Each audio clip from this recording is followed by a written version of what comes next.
Hi again. Today I'm going to be working on pine cones. So I have this magnificent beauty right here, and she produces of a lot of pine cones. And it's right here at the front, and as you can see, there are a couple hundreds here. And look up there. The tree is loaded with them.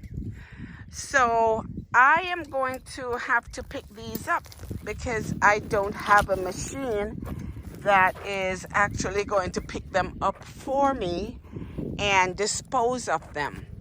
So what I am actually going to do is pick up all these pine cones today and hopefully figure out what to do. Now, there's another thing that I want to show you because I've actually started to harvest them. Do you see these little pine trees? Look at them. I have them everywhere, and what I've started to do is to take them out and pot them. And these are going to go into the greenhouse after it is built, but there are a lot here, and I will always have a good supply of pine trees, succulents, also in the backyard. So this is going to be my project today, guys. I will show you the finished product when I am through. Do you see that those two huge limbs that broke off? Well, they broke off. They gave way. Well, guys, everything is an adventure here for me. I will show you another video, but I basically just encountered my first king snake. It was sitting on my steps in the back.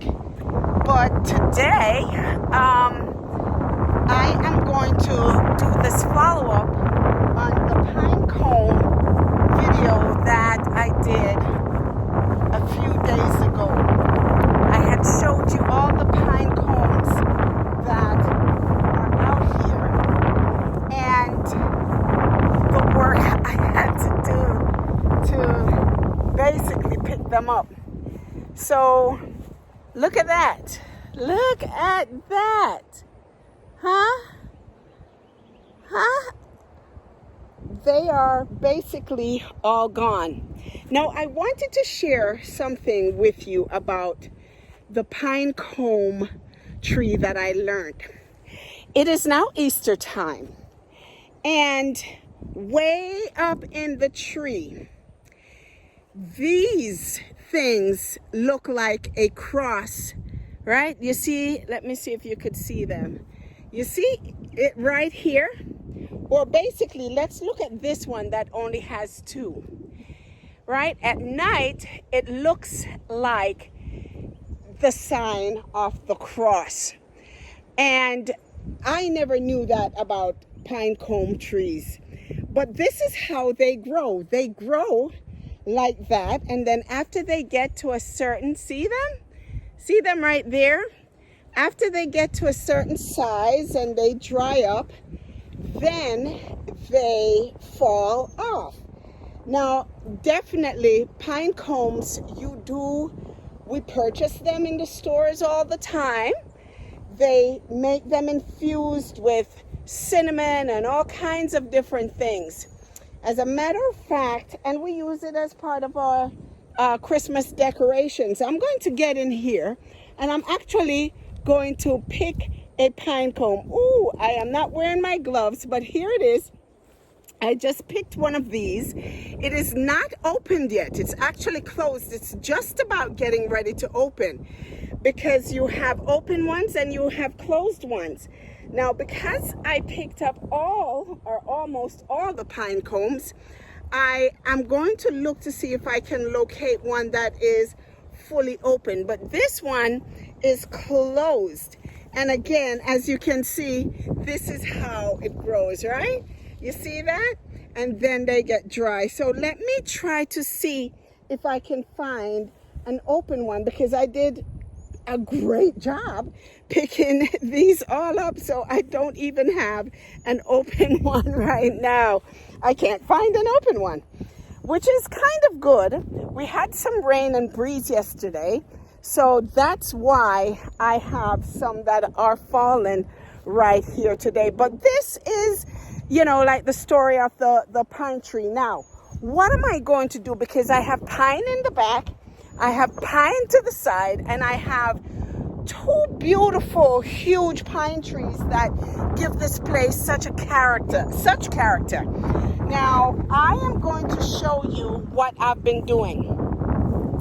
If you look closely here, you will see little pine trees coming up, right? If you look closely, you'll see little pine trees coming up, right? You see them? They are all there. And they actually stay here and grow. And what I have done, let me show you this one.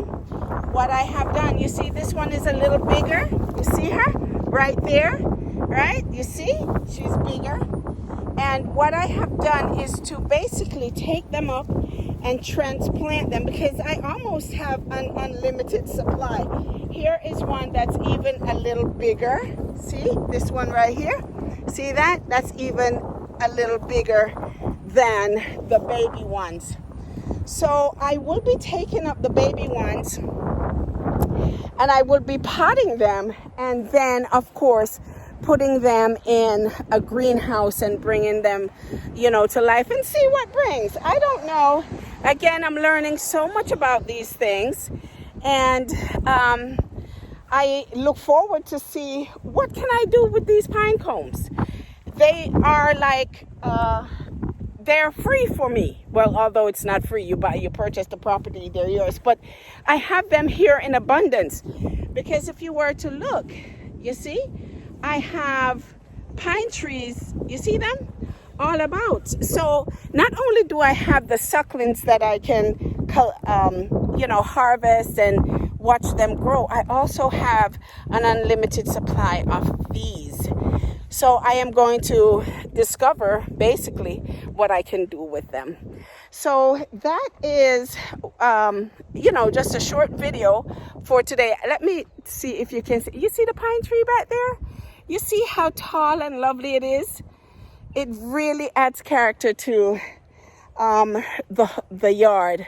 So I look forward to basically showing my appreciation of it in a more deliberate fashion than for them to just drop from the tree and I gather them and burn them. There must be more to honor this life, that tree, than to just burn its fruit or what it produces. So I'm going to see how I can work on that to see that other people can probably enjoy them.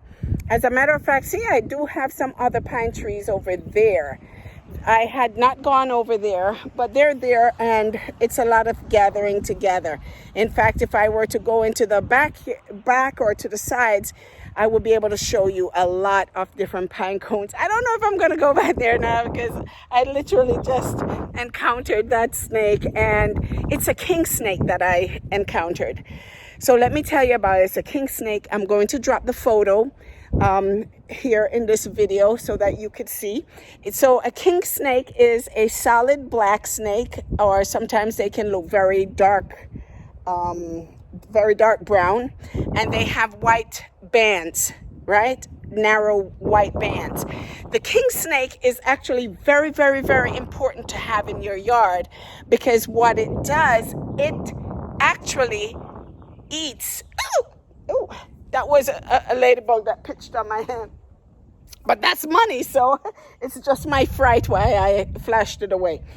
But the king snake, what it does, it eats other snakes. It eats rodents. It eats other reptiles, frogs, rats, mice, and anything venomous. It actually, that's why it's called a king snake. So if it's a cottonmouth or a rattlesnake, it's gonna eat that. If it's a sea snake, water snake, it's going to eat it. It's even sometimes known to be a little cannibalistic. So if there's another one close by, it will probably even try to eat it too. So I will follow up with that video, and I will drop the photo and show you what adventure I had today at the lake with Marion. So talk to you soon. All right, guys, now look at this. This is the encounter that I was telling you about in regard to the snake. He is down in that hole. Now, that hole is a crack in my stairs leading out to the garden. From the moment I moved here, I knew something was down there. I just knew it because it is such a convenient spot. But anyway, I walked down to the garden morning, noon, and night. Now, look, as a matter of fact, look, I want you to keep looking. You may, yes, you see that little movement? You see it? You see it? There it is. He lives there, or she lives there, not knowing what it is. And lo and behold, today it basically showed me and confirmed that yes, I do reside in that hole. Now, last week I had little doubt because what I found right there on the stairs was the shedding of a snake's skin. It had shed its skin. So I knew it was there. I was just praying. Well, there it is. There it is. Do you see it? That's a king snake. That's a king snake. You see how nice and fresh and shiny and everything it was? So yeah, that's what it was. That's what I